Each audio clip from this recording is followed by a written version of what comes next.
Bienvenue sur cette 5e édition du Salon Art et Décoration. Si vous êtes là, j'imagine que c'est que vous aimez la déco, évidemment, et puis que vous êtes peut-être aussi un peu accro au fameux magazine Art et Décoration.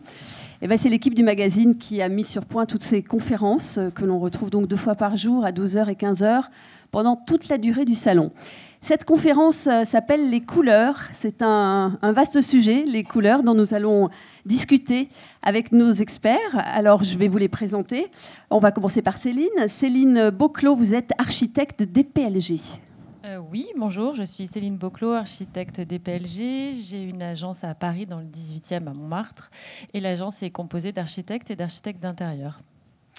Je continue par les dames, hein. Alors Virginie Lagerbe, vous êtes coloriste nature et votre société s'appelle Pérégrine.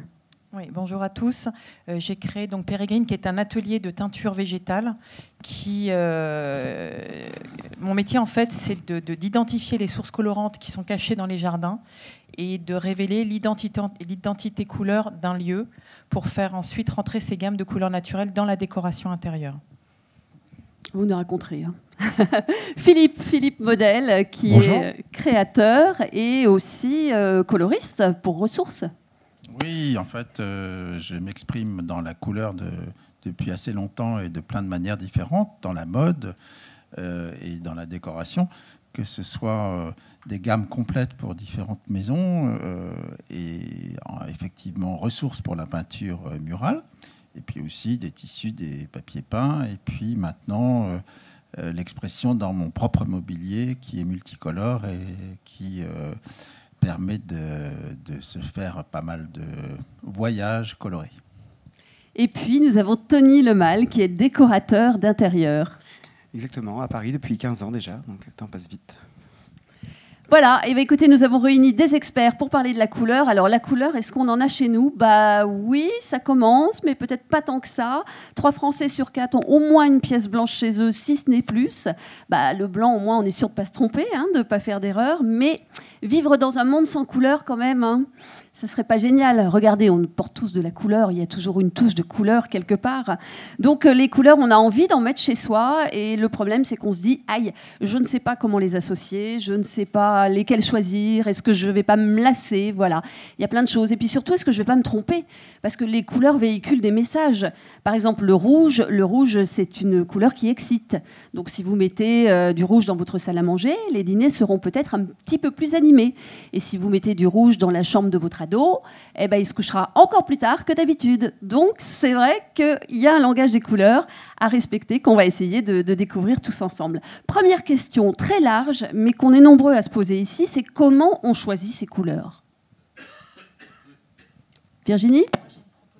Allez. Bonjour. Moi, j'ai une proposition, c'est un petit peu mon cœur de métier. C'est qu'en fait, autour de nous, on a énormément de sources colorantes qui sont cachées dans les racines, les écorces des arbres, dans les feuilles, dans les fruits, dans les fleurs, dans les pelures. Et ce que je fais, c'est que je les inventorie et je vais sélectionner celles qui me paraissent incarner l'âme colorée du jardin, en accord avec les personnes avec lesquelles je travaille, avec le client. Et je vais créer, donc, à partir de la teinture végétale, des gammes colorées. Ce qu'il faut comprendre en teinture, c'est qu'en fonction du type de fibre qu'on utilise, selon que ce soit des fibres d'origine animale comme la laine ou la soie, ou des fibres d'origine végétale comme le coton, le lin, le chanvre, on va obtenir des résultats très différents qui vont créer des harmonies de couleurs. Alors, je vais donner l'exemple toujours du Troène qui est assez incroyable. C'est qu'à partir des baies de Troène, qui sont des petites baies noires qui font un jus violet avec certaines recettes, puisque c'est tout l'art du teinturier, on obtient sur coton, dans un même bain de teinture, on obtient sur coton du gris, sur le lin on obtient un bleu, et sur la laine on obtient un vert. Comme ça sort du même chaudron, qui est le chaudron de la nature, ces couleurs, elles vont très bien ensemble. Et quand j'ai commencé la teinture, tout de suite, je me suis dit qu'il fallait absolument faire rentrer ces gammes dans la décoration intérieure. Et donc, c'est mon métier de coloriste. Ensuite, je contre-type ces harmonies. On voit sur les photos donc, des couleurs extraites d'un voilà, jardin. Alors, vous voyez, par exemple, là, on est sur de la noix de Galles de chêne. Donc, si vous avez un chêne dans votre jardin, quelque part, vous avez un potentiel de bleu-gris que vous pouvez faire rentrer dans les intérieurs, faire rentrer cette énergie-là. Là, on est sur de l'écorce de pommier. Et là, on est sur de la vergerette du Canada, qui est une petite invasive qui est dans beaucoup d'endroits, qu'on trouve beaucoup en ville aussi. Ça peut aussi être les couleurs d'un parc à côté de chez vous, en ville. Il y en a vraiment beaucoup. Et donc, avec le client, on choisit les teintes qui lui plaisent. Et je les contre-type. Et donc, je peux les faire entrer dans la décoration avec certaines peintures. Je peux traduire mon nuancier en quadri ou en CMJN pour fabriquer des meubles ou faire de l'impression textile. Bon, voilà. Ce que je voulais dire au niveau des couleurs végétales, c'est que comme elles sortent du même chaudron, l'intérêt de ces gammes, c'est qu'elles s'intègrent dans toutes les pièces de la maison. On part de blanc cassé jusqu'à des couleurs assez foncées, des couleurs très vives. J'ai un stand, moi, sur le salon. Si vous voulez passer, je suis dans l'espace découverte. Et on ne peut pas se tromper. Il ne peut pas y avoir de faute de goût avec ce genre de gamme. Voilà, c'est un petit peu mon bâton de pèlerin. Et ce sont des gammes naturelles qui sont ressourçantes.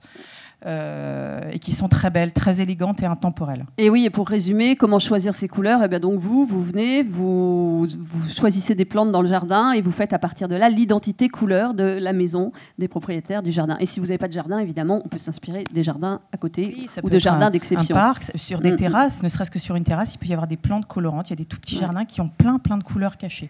Alors, il y a un cadeau caché de la nature que je vous invite à découvrir en passant par la teinture. Voilà. Tony Lemal, comment on choisit ces couleurs ? Eh bien, là, c'est une option. C'est qu'en fait, on s'impose des couleurs en fonction de l'environnement. Et ensuite, on doit choisir le mobilier qui va avec. Et sinon, c'est l'inverse. C'est d'abord... Parce qu'en fait, quand on dit on va mettre tout blanc, en fait, c'est comme un abandon de poste. Moi, j'estime que c'est aller... Franchement, on a choisi tous ces meubles, toute sa déco, et à ce moment-là, on s'arrête. Non, c'est pas possible, en fait. Quel dommage. Et une chose importante, d'ailleurs, on choisit ses couleurs quand on a choisi également tout son mobilier. C'est l'équilibre de l'ensemble. On ne peut pas rajouter les choses les unes après les autres, en fait. On ne peut pas choisir les couleurs et ensuite choisir son mobilier, c'est s'imposer des contraintes, sinon. C'est-à-dire, on choisit le mobilier... Oui, parce que le mobilier, c'est là où on a le moins de choix en couleurs, quelque part. Dans l'idée, vous voyez. Oui. Mais donc, qu'est-ce qu'on fait ? On choisit le mobilier en premier le mobilier, la décoration, et c'est ça. Et ensuite, la couleur. Parce que la couleur. Les couleurs, c'est infini.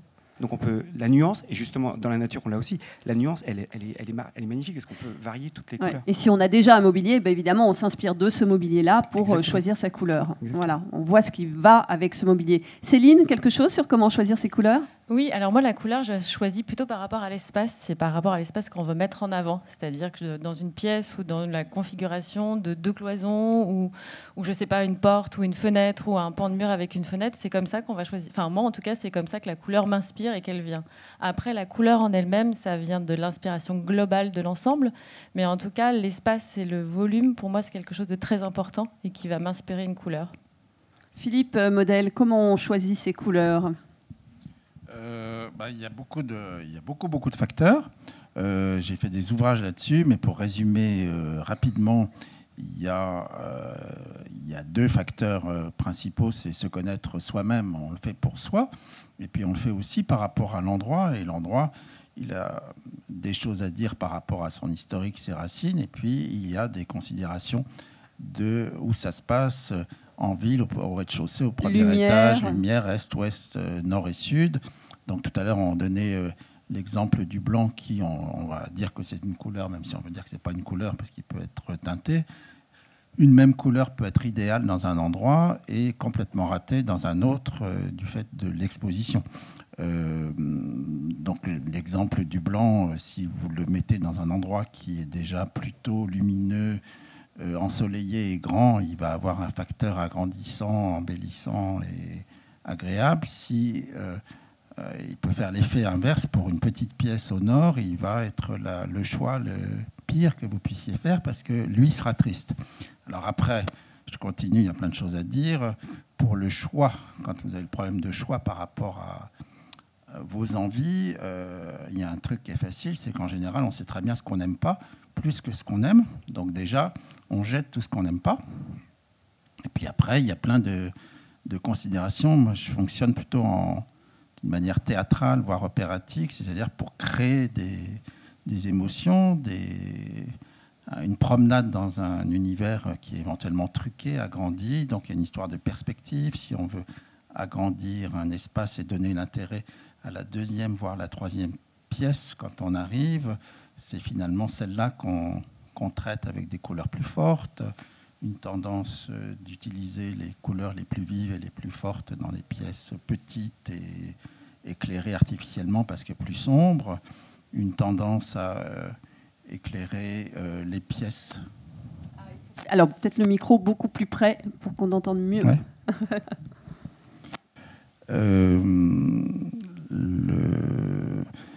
On peut transformer la sensibilité à la couleur dans une pièce pour la rendre plus lumineuse par des trucs aussi, parce que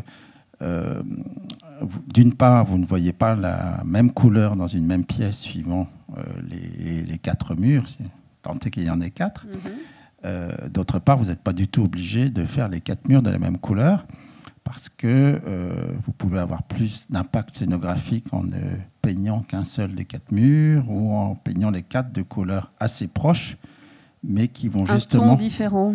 Oui, mais pas forcément terriblement contrasté, ouais. Parce que comme ça, vous allez créer une harmonie en camailleux qui peut être plus agréable à vivre, plus harmonieuse, parce qu'il y a une symphonie de couleurs proches. Ça, c'est aussi quelque chose qui va vers l'adoucissement, la paix, etc. Puis je crois qu'il y a 2 trucs aussi qu'on peut donner, de petites astuces toutes bêtes, parce que vous disiez on choisit les couleurs aussi par rapport à la lumière, d'accord. Mais alors dans un magasin, la couleur elle va avoir une lumière, puis arriver à la maison, quand on va la mettre sur le mur, on va se dire ah ça c'est pas du tout pareil. Donc vous allez et vous achetez des petits testeurs que vous mettez sur un grand carton que vous peignez, et là vous le collez, vous regardez sur votre mur, vous le laissez comme ça pendant 2-3 jours, et vous vous dites ah oui c'est bien, ou alors non c'est pas bien. Voilà, ça c'est vraiment un bon test pour éviter de se planter, d'acheter beaucoup de peinture très chère et de ne pas l'aimer. Et puis l'autre chose aussi, vous l'avez évoqué Philippe, et c'est très important, la peinture, c'est pas, on ne suit pas forcément une tendance, on suit ce qu'on aime. Donc effectivement, on commence par identifier ce qu'on n'aime pas, et après on prend un magazine, décoration, et on arrache des pages, par exemple Art et Déco, oui, on arrache des pages, tout ce qui nous plaît comme ambiance. Et en fait, au bout d'un moment, quand on regarde toutes ces feuilles arrachées, on se dit « Ah, mais en fait, je reviens toujours à la même couleur. Hein. » Et donc, ça, c'est votre couleur et c'est la couleur dans laquelle vous vivrez bien et vous serez bien. Alors, avec nos experts, maintenant, on va essayer de comprendre où est-ce qu'on met, dans quelle pièce on met quelle couleur. Est-ce que les teintes chaudes, par exemple, ce sont des teintes qu'on met forcément dans les chambres ? Alors moi, dans les champs, je mettrais plutôt des teintes claires, des teintes froides, plutôt du bleu, plutôt des couleurs assez apaisantes. Et les couleurs chaudes, je les vois plus dans des pièces à vivre, parce qu'elles ont un côté rassurant, un peu chaleureux. Et les teintes froides, c'est plus calme. Donc pour une pièce dans laquelle on dort, je trouve ça plus adapté. Tony ? Oui, je suis assez d'accord avec ça. J'ajouterais, en fait, ça dépend également la position par rapport au soleil, en fait. Parce que si finalement on a une chambre qui est plein sud ou plein nord, forcément, on va avoir des conséquences, en fait, sur la tonalité, l'intensité et la chaleur qu'on veut apporter. Parce que si on est plein nord et qu'on veut un peu rééquilibrer, bon, on va pousser un peu la chaleur. On peut pas pourtant faire tout rouge, et en même temps, on peut faire tout rouge si on en a envie. Mais même, c'est vrai, malgré les conséquences. Mais voilà, mais c'est vrai que c'est aussi ça qui est important. Parce que finalement, quand on regarde, quand on a fait ces couleurs sur ces murs, en fait, chaque jour, on aura une couleur différente. On a 365 jours différents. Parce qu'en fonction du soleil, des nuages, etc., de tous ces moments de l'année, fait que vous n'aurez jamais la même couleur, en fait. C'est bien le problème. Pour ça, en fait, d'ailleurs, l'astuce il faut mettre les grands carrés pour tester les couleurs chez soi, mais il faut les déplacer dans la pièce. Oui. Entre le matin et le soir, voir comment ça réagit, comment ça vibre, en haut, en bas. Oui. Parce que c'est pas du tout la même chose, en fait. Pas du tout. D'accord. Et alors, par exemple, dans une cuisine, qu'est-ce qu'on va mettre ? Une teinte chaude, une teinte froide ? Pourquoi ? Je sais pas. A priori, plutôt un petit peu chaud, parce que c'est un peu plus gourmand, alimentaire, si on est très, très gourmand, effectivement. Si on choisit du froid, c'est à ce moment-là, on joue du contraste et de la lumière, et on opte plutôt pour un turquoise, quelque chose qui mette par contraste en valeur les aliments chauds, tomates qu'on peut avoir, et garder un côté alimentaire. Voilà. D'autres idées pour les cuisines, peut-être ? Il n'y a pas de règle, en fait. Non, en fait, de toute façon, il n'y a aucune règle. Moi, je dis, les règles dans la couleur, je dis, vous avez le droit d'en choisir jusqu'à 3. Nous, on n'a pas de limite. Mais voilà, parce qu'en fait, la complication, déjà qu'on arrive à faire une couleur, 2 couleurs, la 3e couleur, c'est déjà compliqué. Après, quand on maîtrise la couleur, c'est... Voilà. Quoi donc à éviter ? Il y a quand même des trucs à éviter. Il y a Par des exemple. choses, il ne faut pas se lancer. Le truc mortel, c'est le b.a.-ba des trucs à éviter, c'est qu'il ne faut jamais faire bicolore. Donc, soit on fait une couleur et si on n'arrive pas, on fait des camailleux. Soit on fait multicolore, assez camailleux ou moins camailleux si on ose. Mais on évite le bicolore parce c'est là où on a le plus de chances de se planter, parce qu'il y a forcément un côté conflictuel entre les deux couleurs qui vont s'affronter. D'accord.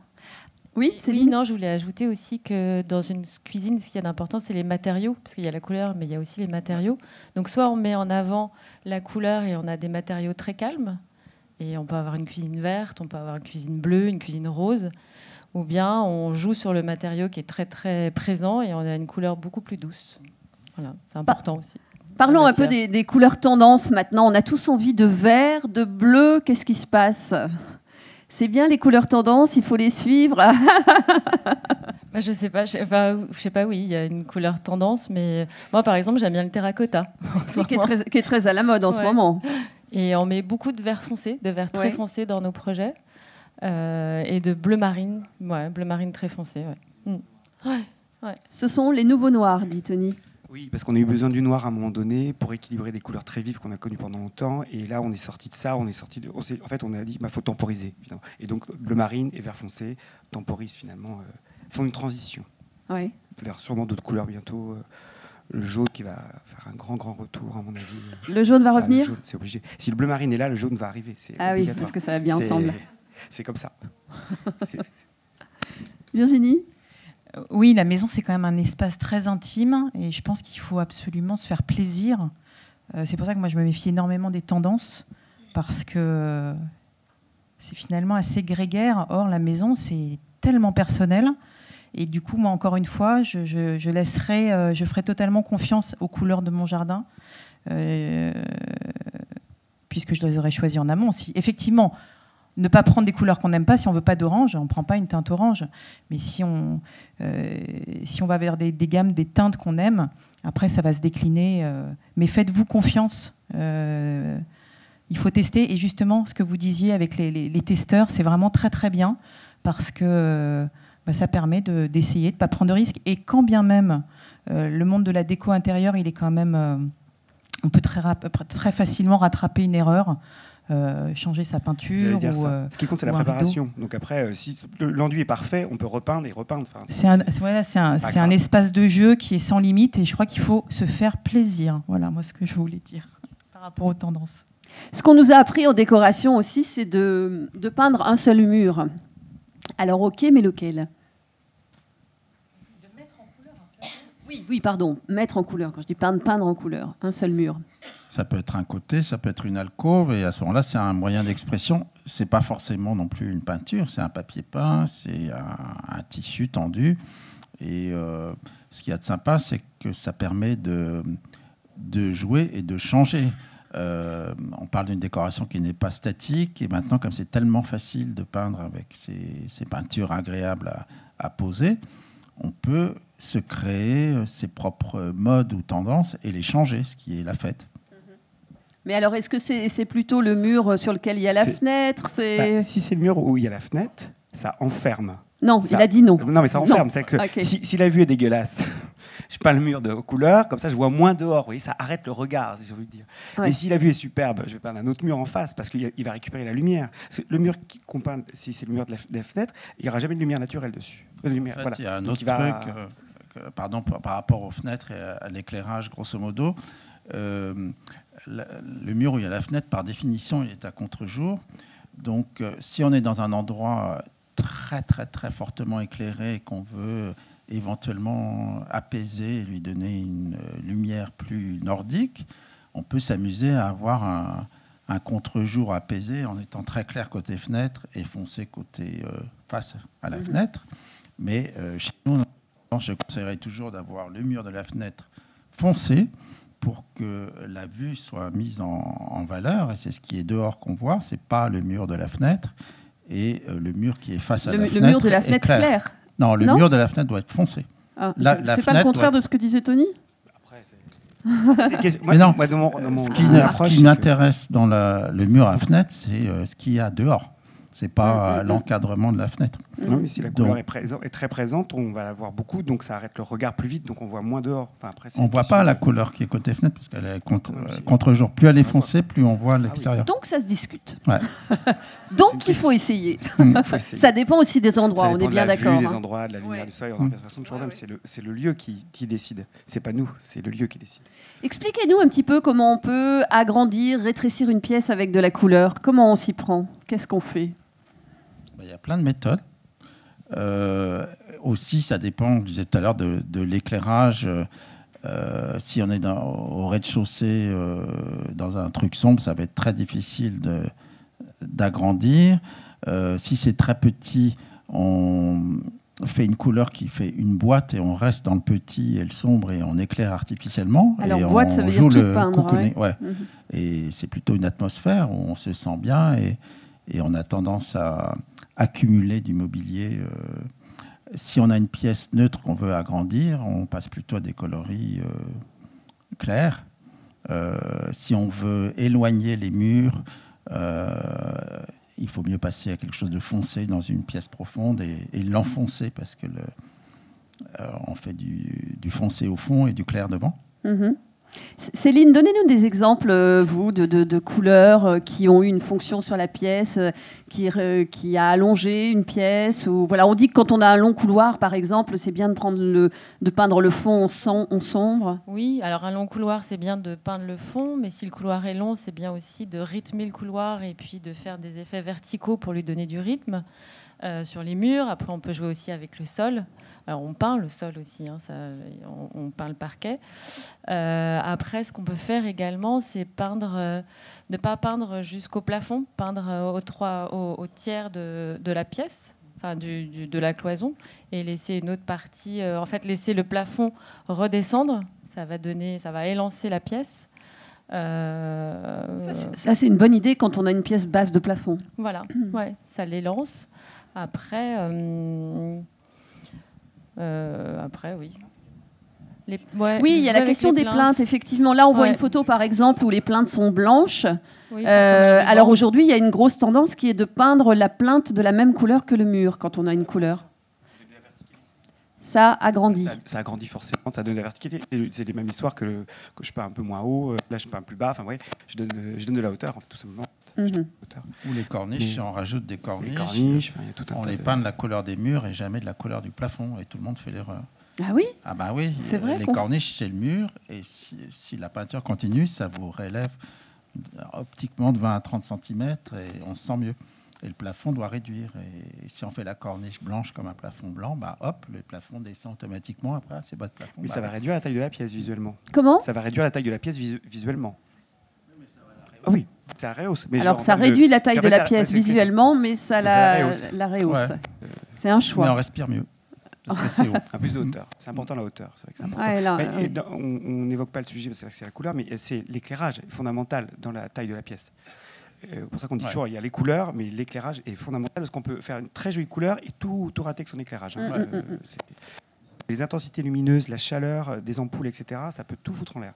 Et donc il y a une astuce au moins pour l'éclairage, pour donner de l'espace, c'est 3 niveaux d'éclairage, vraiment. Un éclairage au niveau du plafond, un éclairage intermédiaire au niveau des yeux et un éclairage au niveau du sol. Ça donne de la verticalité, ça offre des possibilités d'éclairage et des scénarios intéressants pour la vie au quotidien. Et ça donne des couleurs différentes. Et ça, c'est dans toutes les pièces, les 3 niveaux d'éclairage? Non, peut-être pas les pièces de circulation, mais... Non, et quoique, en même temps, ça peut être super agréable d'avoir juste un éclairage au niveau des plaques dans un couloir, un balisage la nuit.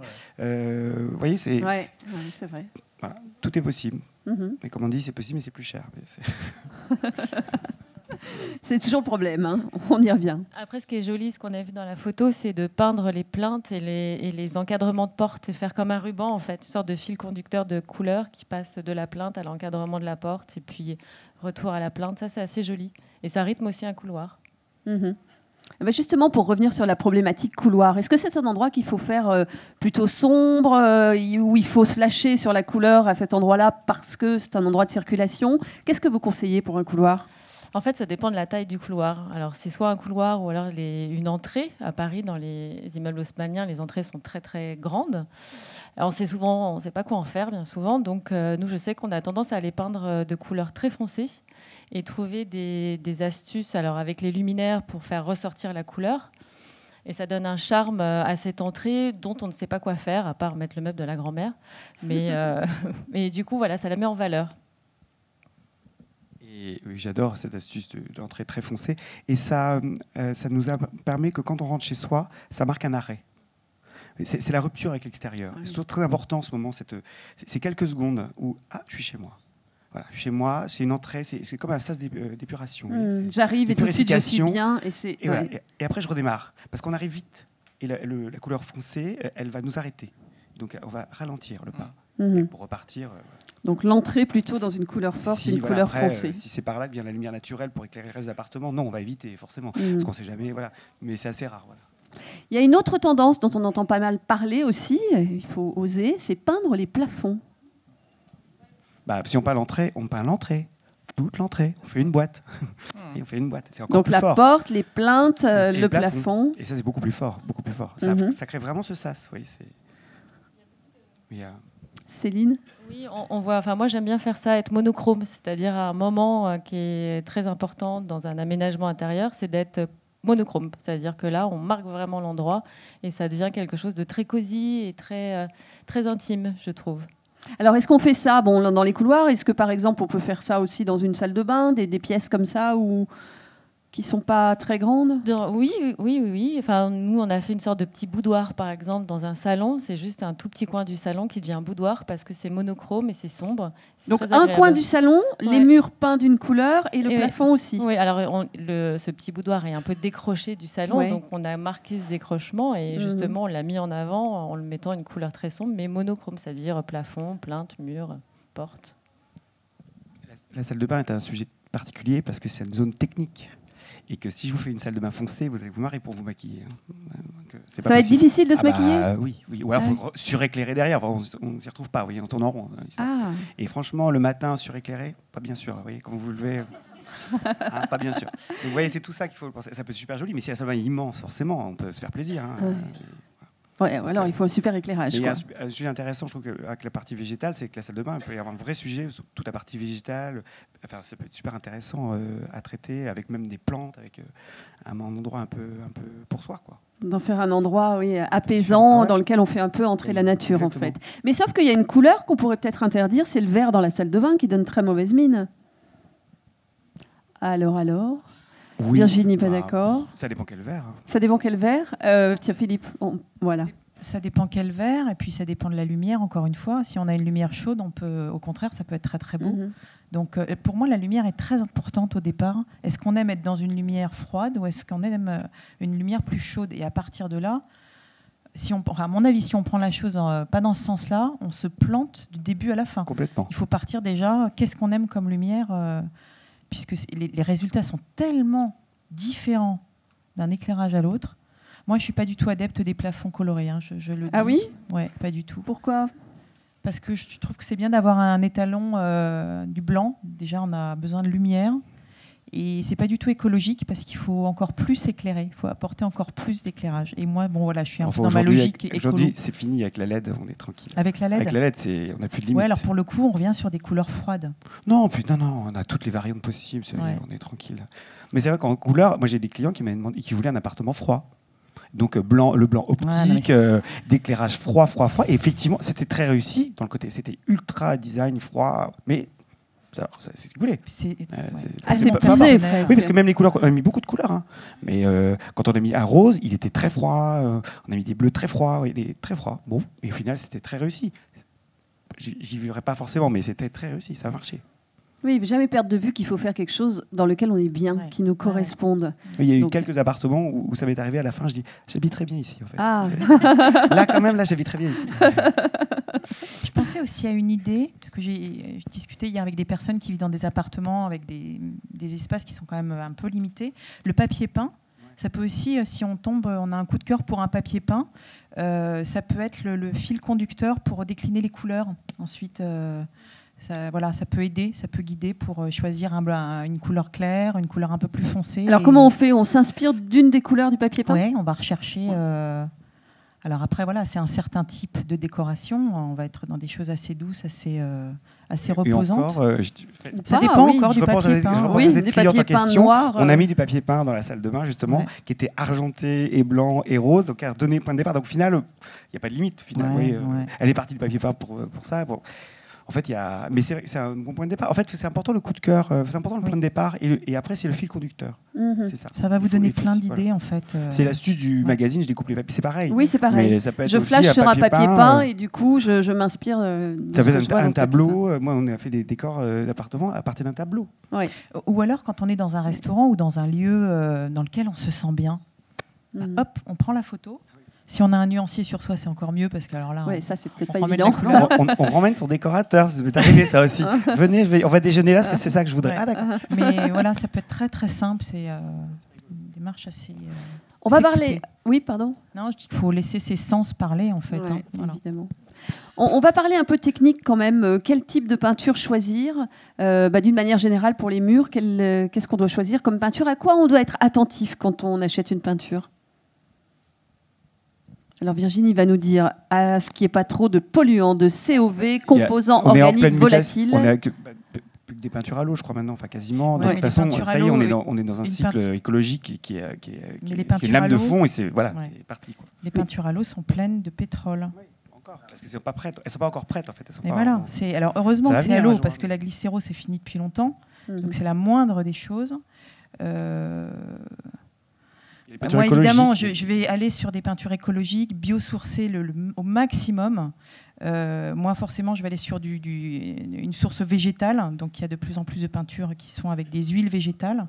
Et un petit conseil, si vous voulez être sûr d'une peinture écologique, demandez la fiche technique. C'est beaucoup plus difficile de les obtenir quand on a de la pétrochimie dedans que quand il n'y en a pas, parce que les peintures écologiques donnent leur fiche technique en toute transparence. Donc pour moi, ça c'est faut pas se fier au label, ça ne veut rien dire. Enfin moi là-dessus, je suis vraiment en colère parce qu'on fait passer l'écologie sur des labels qui coûtent très cher et qui sont gérés par des groupes pétrochimiques et moi j'aime pas ça. On trompe vraiment le. Est-ce qu'il faut regarder le pouvoir couvrant de la peinture, par exemple, pour qu'elle soit de bonne qualité? Oui, évidemment. Après, il y a plein de... Les supports, il faut que les supports soient propres, il faut les préparer. Et peinture une couche, ça marche pas. Hein. C'est plusieurs pas couches. possible. Hein. Ah oui, c'est ça. Quand on nous vend des peintures monocouches, normalement, Non, c'est pas c'est possible. au moins 2 couches. Il faut 2 couches. Ouais. Et aussi sur les peintures, alors là ça m'intéresse aussi de revenir là-dessus, les peintures plafond, le blanc permet de ne pas montrer, un blanc mat permet de ne pas révéler en fait les imperfections des plafonds. Ce qui n'est pas le cas de la couleur. C'est sûr qu'il faut quelqu'un il faut des parfums, il faut quelqu'un qui fait des enduits parfaits. Ah ouais. Ça existe. Bon, voilà, heureusement, donc il y a c'est- des professionnels quand même. Alors justement, donc sur les plafonds, c'est plutôt peinture mate pour cacher les défauts. Les aspérités. Oui. C'est impératif. Ah oui. Voilà.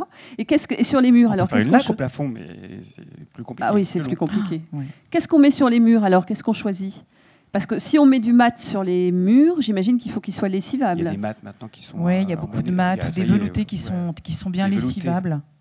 Bien Il y a sûr. des veloutés lessivables. Oui. Donc De sur plus les en murs, plus. c'est ça. Le critère, c'est regarder si la peinture est bien lessivable. Oui, exactement. Mm. Mais ça intervient d'ailleurs tout de suite, même sans en parler avec le client. On dit bon, alors il y a 2 gamins de 2 et 4 ans, bah, alors on va éviter la peinture ultra mat, etc. C'est dans la réflexion. Et on attire le client là-dessus. Et en traitement de couleur aussi, j'ai fait des revêtements avec des enduits naturels, etc., etc. Je savais que je pouvais les faire à cet endroit-là parce qu'il n'y avait pas d'enfants, par exemple, où les clients étaient prévenus que on ne mettra pas sa main comme ça parce qu'on ne peut rien faire. Hein. Donc, des bétons très très lissés, très très mat, où il n'y avait rien dessus, ils savaient. Bon, je suis retourné plusieurs années après, c'était impeccable. Alors oui, le micro, Philippe. Ouais, ceci dit, si on peut éviter de mettre des peintures lessivables, ça peut être esthétiquement beaucoup plus beau de repeindre une année après. C'est un tel plaisir de peindre aujourd'hui, parce qu'il faut quand même dire que c'est beaucoup plus beau quand c'est mat, en profondeur, en qualité de respect de la couleur, parce que l'espèce de petit glacis du satin déforme terriblement les couleurs et les vulgarise, et c'est pas du tout la même couleur, quoi. Oui, mais si On a c'est un pas aspect lessivable, développé. c'est vrai que c'est compliqué Ouais, quand mais même à c'est vivre. c'est pas une obligation d'être lessivable. Si c'est la salle de bain, la cuisine, je comprends, mais dans d'autres pièces où il n'y a pas trop de danger, a priori, si on veut une belle couleur, vaut mieux la faire mat, c'est plus beau, quoi. Céline? Oui, il y a aussi un effet de mode. Je pense que maintenant, on tend plus vers les mats, mais avant, il y a eu une période où il y avait beaucoup de satinés, beaucoup de plafonds laqués, justement. C'est un peu fini, ça, quand même. Alors, est-ce qu'on peint quand on fait une pièce toute en couleur, plafond, etc., on peint aussi les portes, on peint aussi les interrupteurs? Je ne suis pas sûre que ça tienne.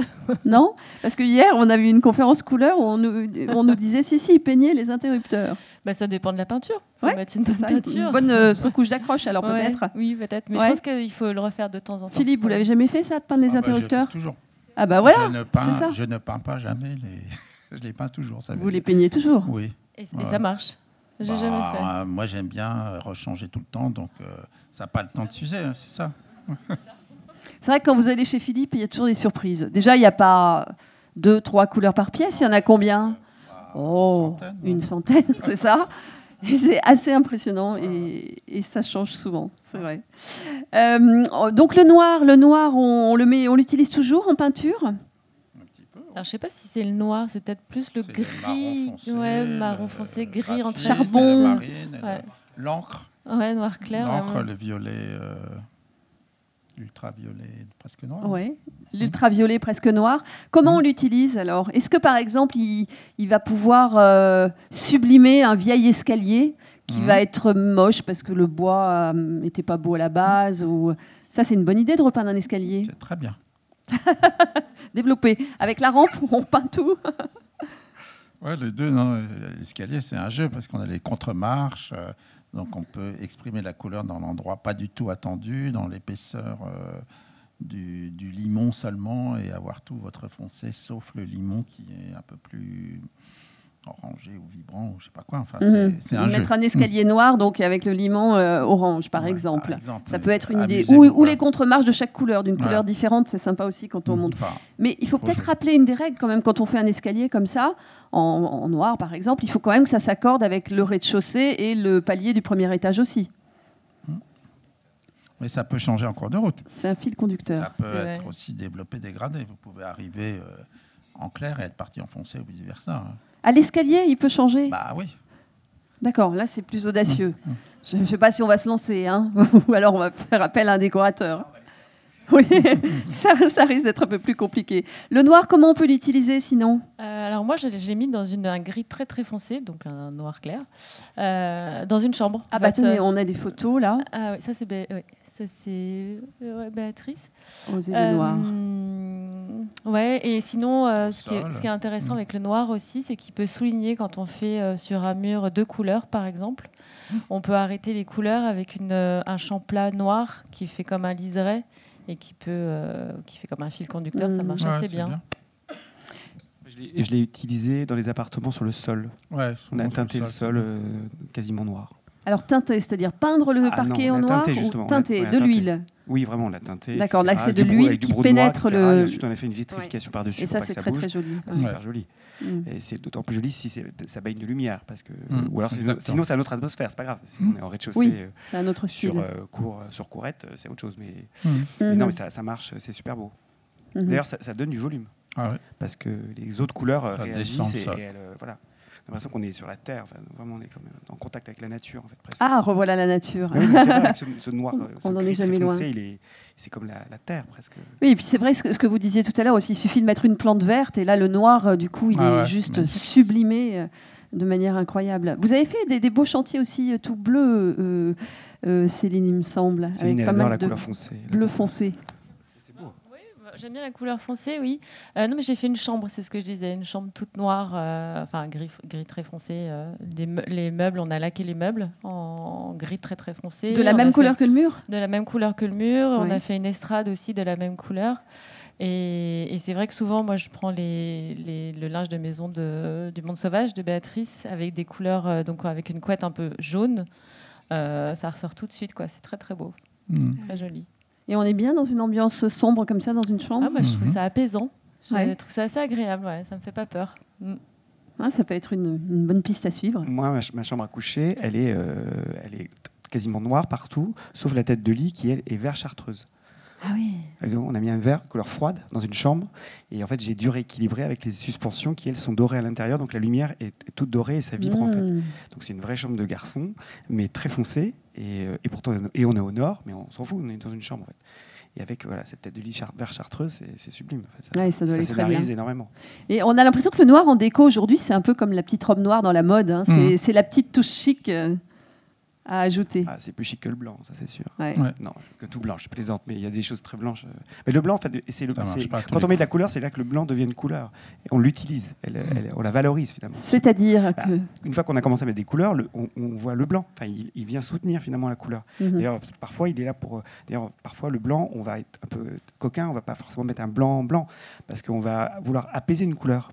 Donc, on va tricher avec ça aussi. Le blanc nous permet de tricher. Rose, blanc. Voilà, il suffit d'une et goutte. en fait, on voit pas, on verra pas forcément. On dira c'est du blanc. Non, c'est pas du blanc. Si on le met à côté d'un blanc, on verra qu'il n'est pas blanc. Donc c'est un blanc avec une pointe de rose que vous allez associer avec un mur de... Peu importe, du bleu, du gris, peu importe. Oui, mais il faut que j'ai quoi sur les murs? Donnez-moi des exemples concrets. Par exemple, j'ai un mur rouge. Est-ce que je vais mettre un plafond blanc avec une pointe de rose? Peut-être je vais mettre du blanc avec une pointe de gris pour apaiser le rouge. Ok. Pour tricher. D'accord. Pour le rendre moins rouge. Ok. Alors le contraire, j'ai un mur gris. Je mets un blanc comment? Là, je mets un peu de jaune dedans ou du rose, plutôt du rose que du jaune d'ailleurs, c'est plus heureux. Par exemple, voilà, ou un peu de rouge aussi. Là, ça aussi, c'est une piste intéressante. Hein. On peut On jouer a tendance les à blancs acheter. ensemble, tout blanc, mais c'est tellement peu coloré, c'est multicolore et tout est blanc, mais pas toujours le même blanc. Non. Ouais. Ça fait un effet matière. Dont on parlait Exactement. Tout à l'heure. Et côte à Mais côte, en on verra nature. qu'ils sont pas blancs, que c'est pas les mêmes blancs, mais une fois qu'ils sont posés dans la pièce, on a l'impression qu'on a le même blanc. Parce qu'on va pas mettre le même blanc en fonction du mur des fenêtres ou en face, de manière à ce que ça vibre ensemble en fait, et ça se réponde. Oui, c'est ça. Ça fait un effet de vibration en fait, et ça fait qu'on se sent bien et que c'est différent. Équilibré. Ça fait pas une boîte toute blanche. C'est moins un aplat. D'accord. Donc ça aussi, c'est une très bonne solution pour la peinture. Donc ne pas suivre les tendances, suivre son instinct, c'est ce qu'on va retenir. Et puis beaucoup de conseils très concrets que vous nous avez donnés et qui évidemment vont nous être utiles dans nos prochains projets.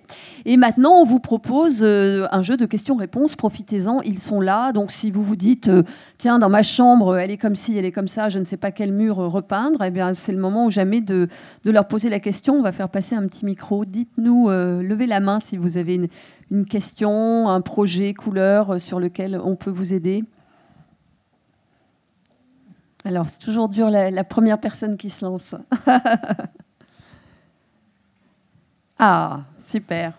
J'arrive, je vous donne un micro. Bonjour. C'est vrai que la difficulté, je trouve, c'est qu'il y a toutes les possibilités. En l'occurrence, personnellement, j'ai un salon à habiller dans un immeuble des années 60. Donc, je suis allée voir plusieurs magasins de peinture et on me donne plusieurs options. Et je suis plus dans les tons beige, beige rosé.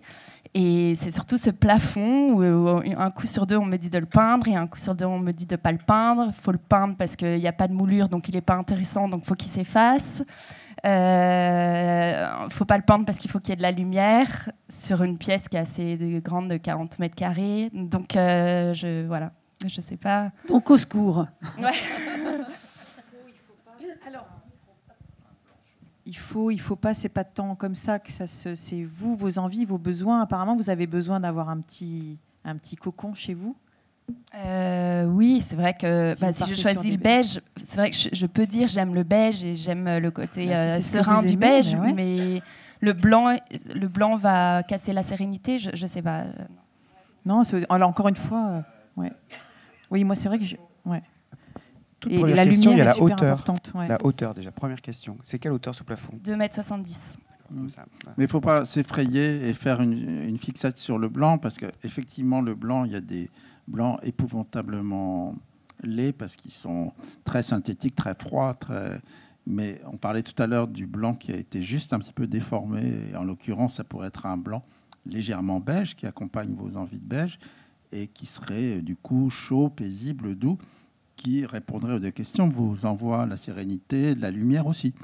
Mais ça suffirait. En tout cas, il faut éviter un blanc agressif, très très blanc, très très froid, très très gris, dans votre cas, je dirais. Donc c'est un blanc comment? C'est un blanc, enfin dans les collections pour lesquelles je travaille, et beaucoup de maisons, c'est blanc très légèrement, avec une petite tonalité de craie un tout petit peu jaune, pas grise, pas tout à fait blanc. Et la pointe, ce serait comme un peu d'ocre jaune dans votre blanc, mais assez peu, ça suffirait. Ça l'a cassé, mais ça l'a cassé d'une manière chaude. Merci beaucoup. Voilà une réponse concrète. Alors, une autre question? Je vous laisse passer le micro, c'est très bien comme ça. Super. Bonjour. Bonjour. Alors, moi, c'est pour un petit complément de couleur. Dans ma chambre qui est assez grande. Malheureusement, j'ai 3 murs blancs et un mur peint. Désolée, il y a quand même du blanc. Mon mur peint, je l'aime beaucoup, je veux le conserver. Il est brun, marron brun ours.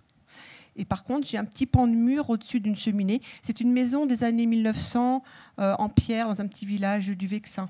Maison de campagne, enfin, style maison de campagne. Parquet au sol. Voilà. Et ce petit pan de mur au-dessus de la cheminée, je voudrais mettre de la couleur, mais je n'arrive pas à me décider quelle couleur mettre. Sachant que donc 3 murs blancs et la tête de lit, donc le 4e mur, tout le mur est peint en marron brun. Alors, les spécialistes couleurs. Si vous voulez faire rentrer la nature un peu plus dans votre jolie maison du Vexin, ça peut être un ton de vert complètement végétal de Virginie. Si vous voulez être un petit peu plus, donner un côté néo-70, vous allez un tout petit peu sur une autre tonalité de marron beige beaucoup plus clair et plus orangé. Vous pouvez apporter aussi le contraste d'un bleu lavande qui va être très joli avec votre marron et le blanc. Et ça sera une plus particulier et peut-être plus respectueux d'un côté plus ancien et campagne. Ça, c'est mes propositions. Merci beaucoup. Merci. C'est bien, on est dans le concret. Au moins, on repart avec des bonnes idées. Alors, des questions encore? Non, on dirait que... Vous êtes sûr? Pas de regret?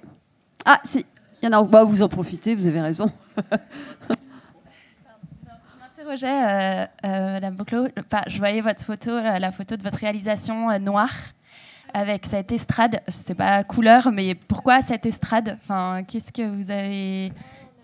Oui, alors ça, c'est l'appartement du cœur de pirate, d'ailleurs, comme ça, vous voyez sa chambre. Ah, bien. Et en fait, c'était... Alors, pourquoi est-ce qu'on a mis une estrade? C'était par rapport aux fenêtres, je crois. On voulait être au niveau de la fenêtre. On est au niveau de la lège. Et c'était pour donner un effet un peu plus chaleureux, pas être au niveau du sol, parce qu'on voit qu'il n'y a pas de lit, en fait, il y a juste le sommier. Et du coup, voilà, on est au niveau des fenêtres. Et c'est ce que je disais. Donc là, ce sont des draps du monde sauvage. Et du coup, la couleur jaune, elle rehausse vraiment beaucoup ce gris très, très foncé. Et le plafond, là, il est blanc? Le plafond est blanc. Ouais, le plafond est resté blanc. Il n'y a pas une pointe de je ne sais quoi cachée? Non, je crois il me semble qu'il est blanc. D'accord. Et la pièce à côté? La pièce à côté, mais ça, c'est pas moi. Non, c'est une autre photo. D'accord. Non. Mais c'est joli. Ouais, c'est pas mal aussi. Donc le bleu, comme ça, dans une chambre. Oui? Ce qui est intéressant à droite, alors on n'a pas la réponse parce qu'il n'est pas là pour le dire, mais ils sont peut-être partis du carrelage existant. Ou à l'inverse, ils ont créé une histoire. Mais si vous avez ce genre de problématique, qui peut être un problématique, ici, ça devient une solution, finalement. Ouais. Ça donne un cachet incroyable, finalement. En fait, ce que vous dites, c'est de s'inspirer, si on a un sol... on a un sol et qu'on a une contrainte. S'inspirer du sol. La contrainte peut devenir un atout. Ouais. De faire ressortir. Il faut que ça le devienne. Parce que là, on aurait fait une pièce toute blanche ou toute classique, ça aurait été ennuyeux à mourir. C'est vrai. Ouais, s'inspirer de l'existence, ça c'est une règle en déco. Céline s'est inspirée d'à côté parce qu'elle a mis un tapis. Les contraintes, c'est vrai, les contraintes sont des atouts avec lesquels il faut s'amuser à jongler en fait. Oui, non, c'est vrai. Voilà, c'est ça ce que je voulais dire. Quand il n'y a pas de contrainte, en fait, c'est très dur d'avancer. On s'en crée toujours. Donc, si vous avez des petites choses, un poteau au milieu d'une pièce qui peut être gênant, au lieu d'essayer de le cacher, on va le mettre en valeur. Voilà. Rien de pire que plus compliqué qu'un client qui dit faites comme vous voulez. C'est pas chez moi en fait, hein, mais et je me rappelle très bien un client qui voulait pas choisir, j'ai fait des trucs. Ah bon, t'as fait ça? Bah comme je voulais. À un moment donné, vous choisissez pas, j'ai choisi. Hein, donc, ah bon, ça va. Alors, bon, okay, bon. Ce que vous disiez, alors, donc c'est intéressant. Ça, quand on a un défaut, il vaut mieux le faire ressortir plutôt que de le cacher. Mais par exemple, un tuyau qui passe le long d'un mur. Merci tuyau, c'est le problème. C'est tellement positif. Tous les inconvénients, défauts, asymétrie, bosse, sol ancien, effectivement, sont vraiment à voir comme des atouts et sont les fils conducteurs, l'aide. Et il faut aussi les respecter. Ça fait partie des racines de l'endroit. Il faut les écouter et les valoriser. Et ça devient une aide évidente pour le choix, c'est clair. Et ce sera réussi en plus. On a une question là-bas, et là-bas aussi. Bon, alors, vous avez le micro ou pas? Où est-ce qu'il est? Voilà, le micro arrive.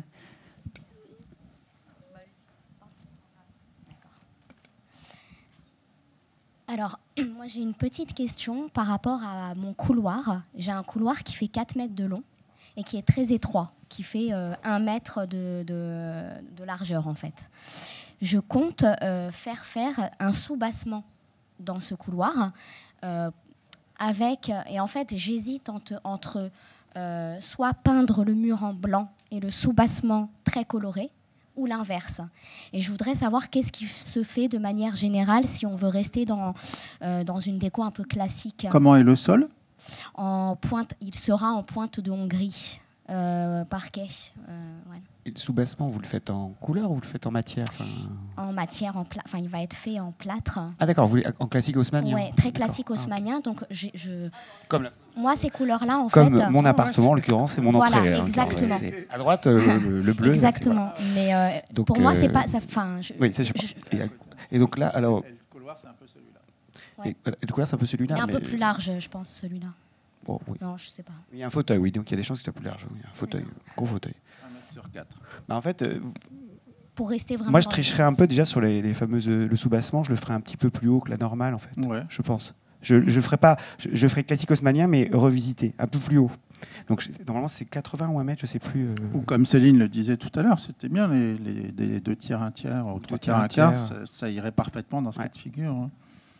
J'ai peut-être 2,60 de hauteur sous plafond. Est-ce que c'est pas mais trop je bas? préférerais, exactement comme vous dites tous les deux, qu'un soubassement de hauteur classique, ça va être difficile. Il faut mieux qu'il ait une hauteur un petit peu zarbi, ça va lui donner une vie.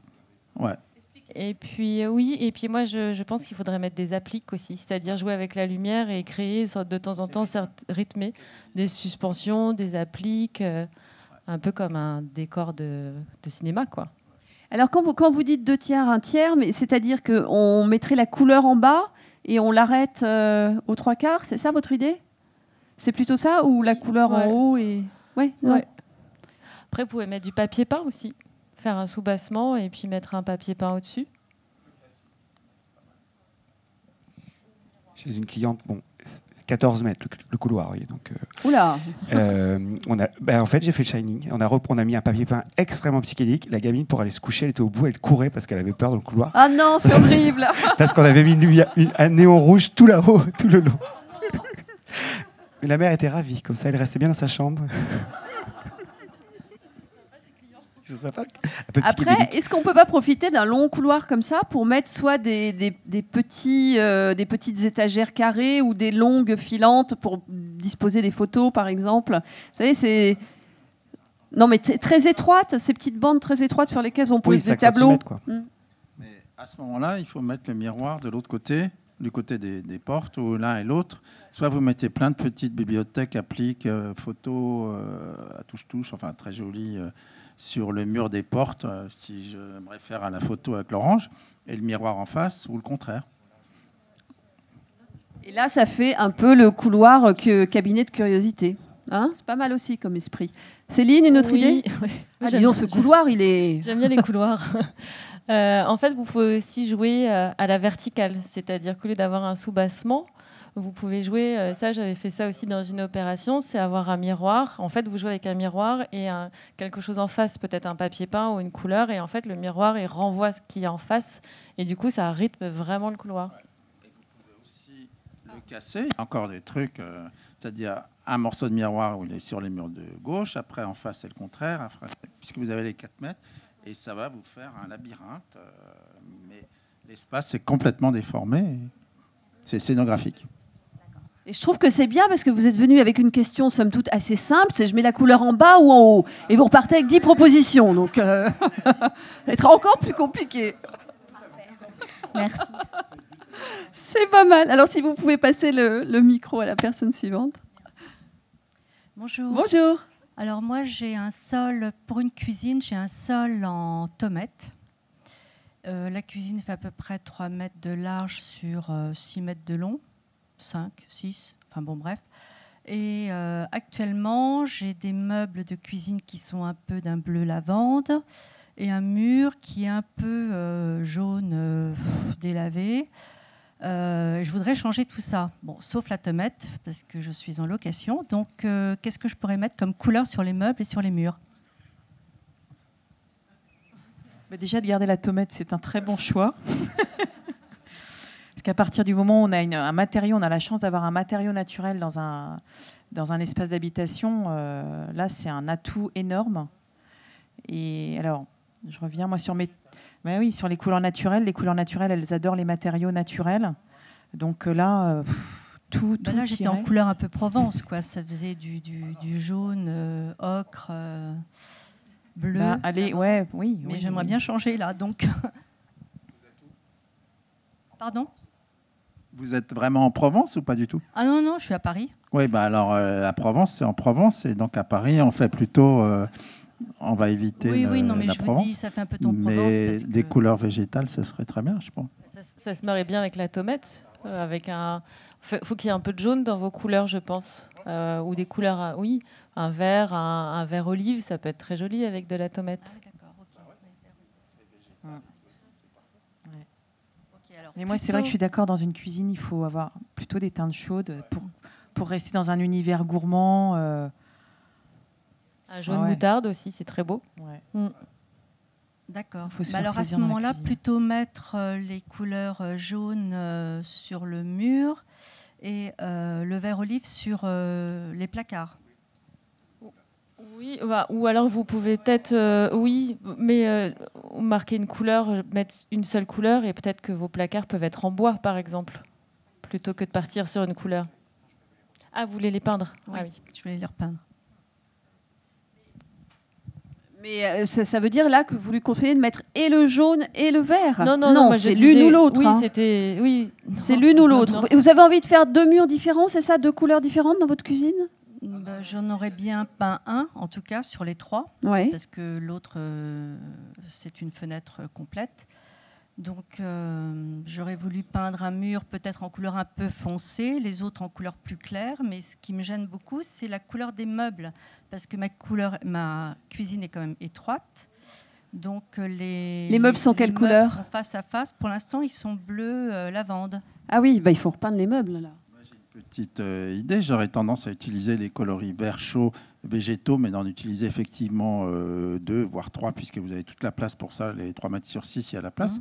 Mais par contre, il ne faut surtout pas faire les anciens meubles lavande en jaune ou vert olive, etc. Pour ce côté faux sud. Il faudrait valoriser cette tomate magnifique, je pense plutôt avec des tons de tomates sur vos meubles. Bois de rose, vieux rose, marron rosé. Vieux rose ? Ah oui, d'accord. Oui, et comme ça mettrait en valeur votre symphonie de verts végétaux jolie et votre sol qui est joli. Mais ça ne marchera que si vous avez plusieurs tons de vert, cette solution, voire de bois de rose, pour éviter ce que je disais tout à l'heure, le simple couleur tomate plus un seul vert. Ça, c'est un peu trop simple. Mais vous aurez une sensation très végétale. Je ne veux pas forcément rester dans les tons provençal. Non, mais justement, ça, c'est pas provençal, c'est ce que je veux dire. Moderne. Ouais. Mais doux, quand même, ça va être moderne, doux et assez végétal. Voilà. Donc, d'accord.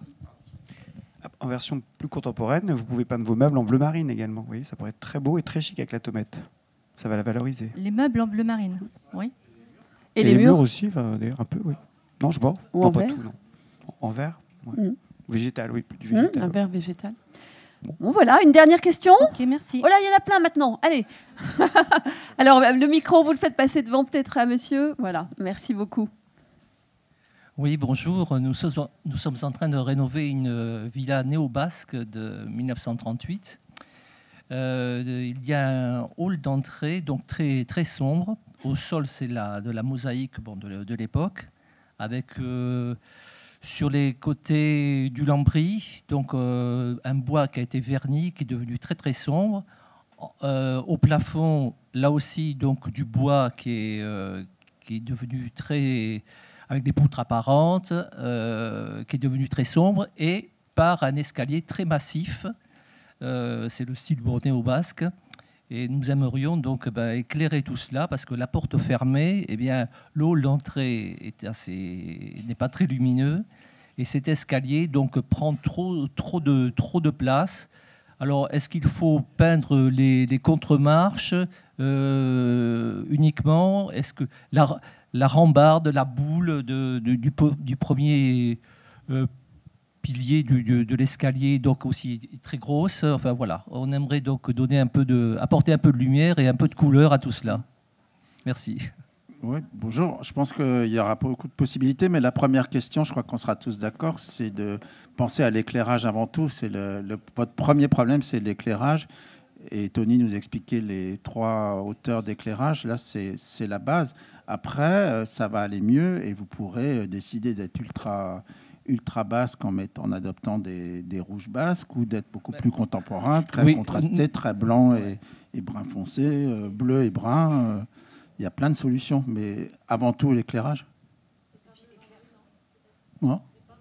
Oui. Alors, nous on aimerait rompre avec l'esprit, avec les couleurs néo-basques classiques.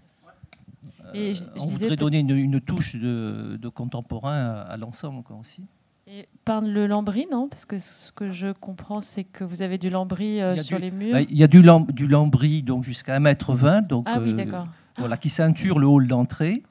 Ça, vous ne pouvez pas le supprimer parce ça, que c'est un petit peu dommage, parce que ça participe un peu au style aussi de la maison. Alors, oui, d'accord. Ok. Oui, sinon de le peindre. Alors, nous, on pensait donc peindre de couleurs assez claires ce hall d'entrée. Et tout à l'heure, je ne sais plus laquelle d'entre vous nous a dit qu'il fallait donc, pour apporter une certaine rupture avec l'extérieur, peindre en sombre. Alors ça nous fait un petit peu peur, parce que déjà c'est très sombre. Alors, oui, ça dépend vraiment des intérieurs. Oui, voilà, un appartement parisien haussmannien, on peut se dire qu'on a envie d'avoir une rupture. Vous êtes, c'est une maison basque, vous avez quand même la végétation, donc. Alors voilà, il y a un environnement végétal. Alors pour Madame, donc c'est des chênes verts, acacia, laurier.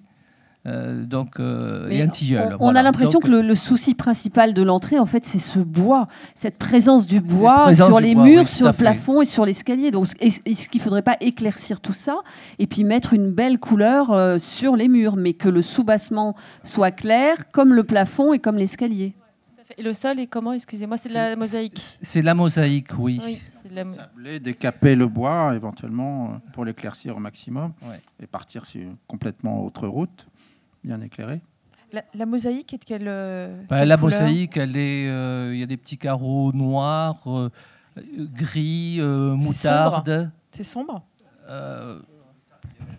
C'est une mosaïque sombre. C'est un petit peu sombre, oui. D'accord. Mais en fait, il faut que vous éclaircissiez. C'est ce que voilà, vous souhaitez. C'est ce que l'on souhaite. Je crois qu'il faut faire comme vous avez envie de faire. Si vous pensez que vous avez besoin d'un sas éclaircissant, oui. Il ne faut pas hésiter, il faut le faire à votre goût et peut-être s'inspirer de la mosaïque, aller chercher une teinte peut-être plus claire que ce moutarde, ou pour justement la faire parler, en fait, lui donner un écho. Et puis, je pense pas que ça... Le bois, il est peint ou il est teint? Il est lasuré? Je crois qu'il est lasuré. Mais c'est du sapin, c'est un lambris, c'est du pin. Il doit y avoir du piche-pin. Ah, il a dit, il ne faut pas le peindre. Ouais, voilà, mais c'est ça, il faut faire attention. Ouais. Vous avez 2 trucs forts, la mosaïque est jolie et le pitch paint, si c'est du beau pitch paint, il faut partir de là. Puis après, on peut éclaircir le pitch paint avec pas sablé, mais décapé avec des décapants. Et ça créera déjà une nouvelle gamme entre le sol. Et je suis complètement d'accord avec Virginie. Vous trouverez l'inspiration de la couleur dans le pitch paint et dans la mosaïque, quitte à éclaircir. Ceci dit, on n'oublie pas un travail complètement nouveau et intéressant sur l'éclairage. D'accord. C'est quoi comme éclairage d'ailleurs? C'est un éclairage... Pour l'instant, il y a une ampoule parce que nous sommes en train de rénover, donc il n'y a rien. D'accord. Okay. Voilà, donc à réfléchir. Hein, aussi, l'éclairage aussi, c'est important. Alors, je crois qu'on avait une dernière question par ici. J'apporte le micro. Hop. Je vous en prie. Oui, bonjour. Voilà. Alors moi, en fait, quand j'ai fait construire ma maison, je me suis trompée sur le carrelage. C'est-à-dire, vous parliez de la lumière, des couleurs. Et le carrelage, c'est des grands carreaux gris, très froids. Et là, actuellement, je n'ai pas la possibilité de le changer pour une question de coût. Et je voulais savoir si éventuellement, vous auriez une solution par rapport à la peinture des murs que je pourrais apporter pour réchauffer l'ensemble. Des tapis. Des tapis, il y a des peintures qui tiennent sur le carrelage quand même de qualité. Et le carrelage, s'il est peint dans une couleur foncée, à ce moment-là, ça peut vous libérer complètement. Repeindre le carrelage d'une couleur foncée. Les dalles froides, gris, c'est pas très Ou sinon, chaleureux. vous pouvez faire un béton ciré. Dessus, ah ouais, un béton ciré. Ça va lui coûter pas mal de. Oui, mais ça évite de retirer le carrelage et de reposer du carrelage. Un béton ciré, c'est 104. Mais il y a aussi une autre solution, hein, ce sont les nouveaux carreaux là, ultra fins qui se posent sur l'ancien carrelage. Donc ça, bon, mais après c'est encore le coût d'acheter du carrelage. Mais vous n'avez pas besoin de tout enlever en fait. Ce sont des carreaux que vous trouvez dans les grands magasins de bricolage, hein, qui sont tout nouveaux, des grands, et vous allez les coller directement sur votre ancien carrelage. Donc ça peut être une solution. Et au niveau des murs, est-ce qu'il n'y aurait pas une solution pour réchauffer le tout? Alors oui, quelle couleur on pourrait mettre sur les murs avec ce gris foncé au sol pour réchauffer l'atmosphère? Les joints sont clairs ou foncés? Ils sont gris, les joints. Mais de la même couleur que le... C'est presque ton sur ton, oui. D'accord. Et donc, vous vivez dans une pièce vide, il n'y a pas de meubles? Si. Si. J'ai attendu depuis tout à l'heure pour vous provoquer. Est-ce que j'ai mon carrelage? Oui, mais il y a autre chose. Oui, bien sûr. Oui. Alors, il y a quoi? En fait, il y a des meubles. En fait, c'est un mélange de meubles blancs laqués et de bois. En fait, voilà. Okay. Et peut-être déjà là, le début du problème aussi. Le blanc laqué, bien sûr que ça réchauffe tout ça. Et donc, vous pouvez faire. Après, les murs, c'est pas évident, hein, parce que, enfin, pas évident. Je veux dire, il faut pas que vous, à mon avis, il faut pas que vous bloquiez là-dessus. Je pense qu'il faut faire des couleurs chaudes, oui. Il faut vous amuser, et quand vous pouvez changer, vous repeindrez. Donc en ce moment, vous avez peut-être une période transitoire, et puis quand vous referez le sol, là, vous vous ferez plaisir et vous repeindrez de toute façon ensemble. Mais oui, des couleurs chaudes, vous pouvez peut-être justement vous amuser. Après. Il y a aussi des rideaux. Quel genre de couleur? Donnez-lui quelques idées. Mais c'est de quelle couleur? Les rideaux sont en fait un jaune un peu moutarde en fait. Vous voyez le jaune qu'on fait, qu'on voit beaucoup actuellement, quoi. Voilà. Et il y a un jardin, tout ça? Il y a un jardin, tout à fait. Mais par contre, l'enceinte de la maison, c'est un mur qui est gris aussi. Donc ça fait beaucoup de gris, quoi. Et par contre, oui, il y a un jardin avec un gros figuier. Il faut rentrer un peu de végétaux là-dedans, parce que ça manque. Vous habitez à la campagne presque, et c'est tellement froid à l'intérieur, il faut faire rentrer du végétal. Peut-être même du papier peint d'ailleurs. Ça manque de texture, vous voyez, j'ai l'impression. Oui, ça manque de texture. Ça manque de matière et de texture. Parce que la peinture, elle va résoudre en partie le problème, mais elle ne va pas apporter de la chaleur. Il faut de la matière. Je pense qu'il faut mettre du papier peint. D'accord. Et peut-être dans des tons végétaux, va faire amener comme ça des choses, même peut-être des motifs. D'accord. C'est vrai qu'on retrouve ce fameux motif des années 70 et ça revient. Les grands pans de mur, on raconte une histoire. Ça peut être chouette aussi. Très bien. Merci.